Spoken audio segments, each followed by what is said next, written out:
La blessure de rejet et la sexualité. L'auteur explique que la sexualité a été rejetée dans l'enfance et que cela est dû aux parents, à la société et à l'éducation religieuse. Il explique comment cela conduit à la fuite de cet espace et la mise en place de stratégies de survie. L'auteur est Karine Maurer, facilitatrice de Conscience Mentor chamane urbaine. Ce texte parle de la fuite de la connexion avec la sexualité et de la spiritualité, ainsi que de la façon dont certaines personnes utilisent leur hypersensibilité pour fuir certains espaces. L'auteur souligne que cette fuite peut être alimentée par une surconnexion avec le monde invisible qui sert à se protéger du monde environnant, mais qui peut également entraîner une énergie de rejet envers les autres.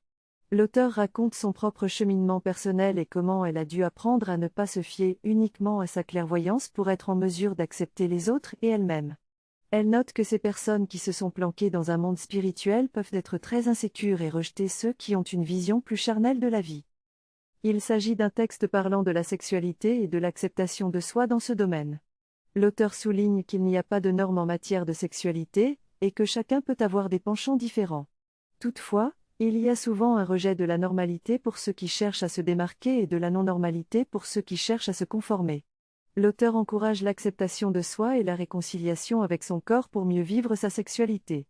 Il aborde également le sujet du regard de l'autre et du rejet qui peut en découler, notamment chez les femmes qui ont du mal à se laisser voir et à se montrer vulnérables.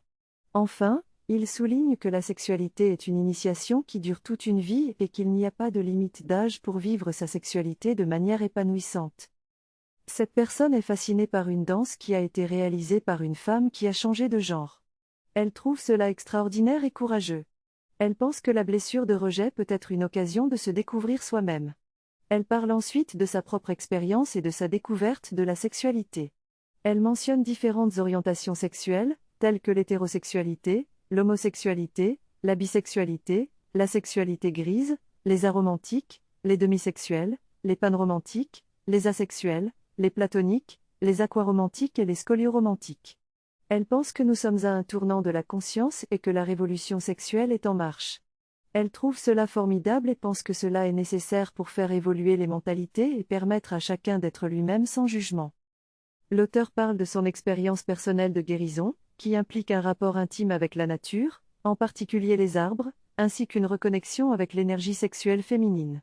Elle parle également de la nécessité de créer des espaces sous RS pour pouvoir guérir des blessures émotionnelles et psychologiques, en particulier celles liées à la sexualité et à la violence. Enfin, elle mentionne l'importance de travailler avec des animaux de pouvoir dans le chamanisme pour aider à la guérison. La personne parle des relations amoureuses, les blessures émotionnelles et la sexualité. Elle encourage les gens à être honnêtes avec eux-mêmes et à ne pas fantasmer sur des relations idéales.